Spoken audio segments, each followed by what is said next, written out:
What's going on, YouTube? First and foremost, welcome to my brand new channel that focuses on all things Sorare, soccer stats, and daily fantasy sports. This is Sorare Teacher. Now, over the last 6 months or so, I have absolutely fallen in love with this game called Sorare.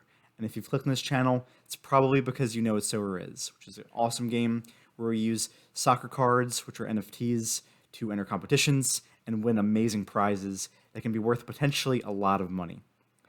Now, over the course of my Sorare journey, over the last half a year or so, I realized that there's not a lot of good content out there in terms of people helping you get started, helping you understand players, people to buy, people to avoid, and really just good ways to improve your Sorare performance, improve your Sorare journey, and help you do better with your own Sorare cards. So that's the point of this channel, and hopefully I can help you with that in your own Sorare journey.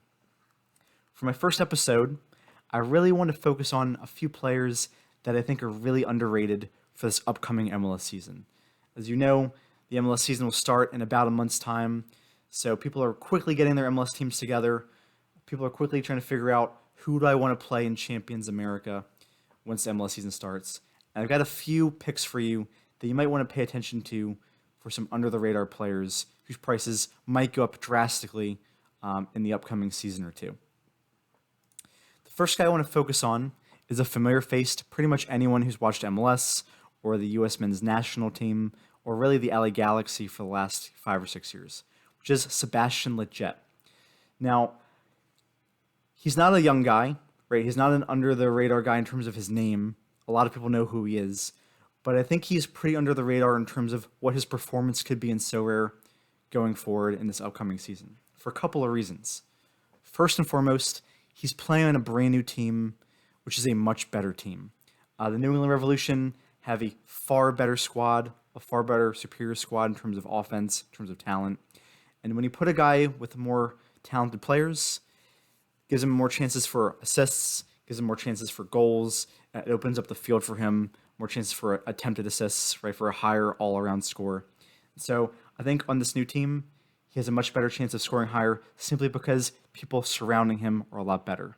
Secondly, and maybe even more importantly than that, is that he will now be playing in his natural position. Back in the LA Galaxy, they kind of played him all over the field. You can see his scores here in Sorare data. He's got some good scores, and he's got some pretty bad scores. And one of the big reasons for that is they played him everywhere.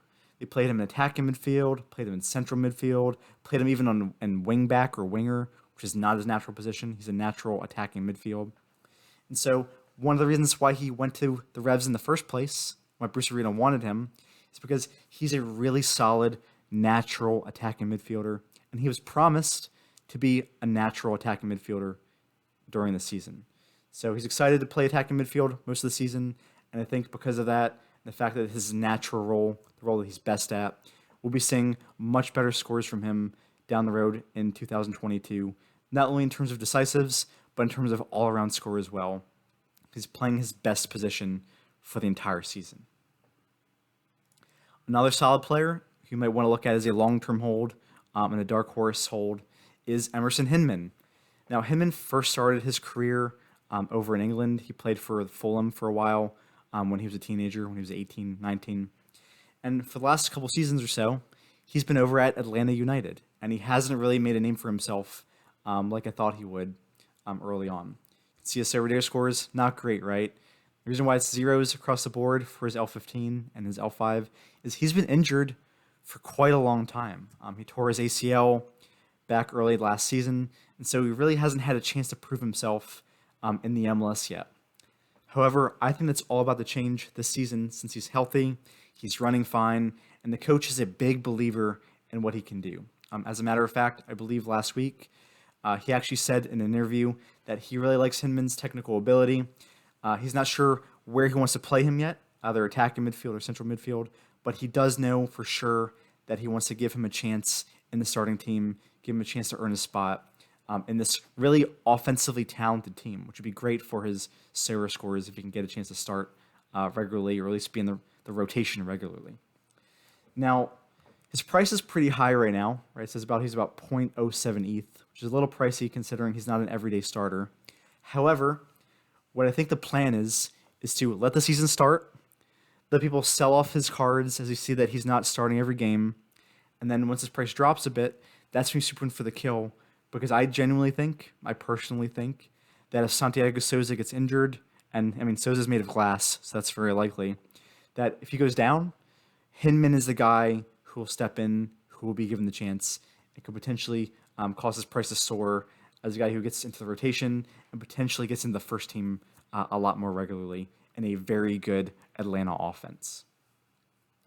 And then last but not least, maybe the biggest dark horse of them all, in my opinion, is Pablo Ruiz, who is a defensive midfielder over in Salt Lake City, right, for RSL.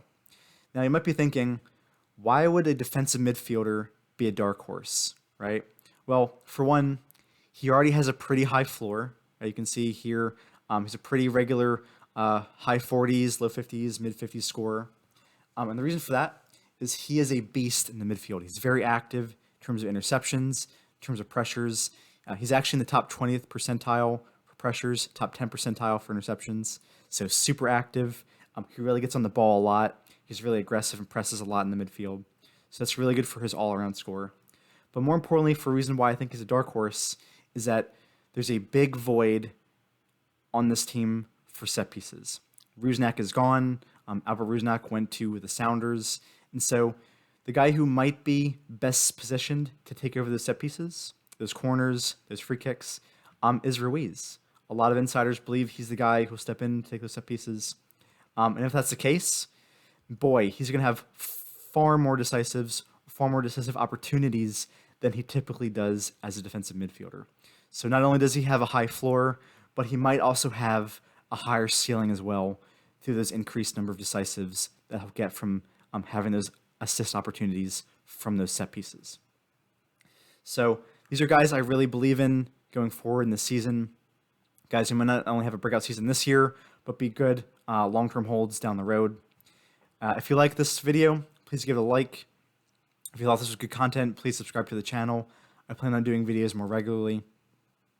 My next video, I plan on doing players that you might want to avoid buying for the upcoming season. So again, please like, please subscribe, and I'll see you next time on So Rare Teacher.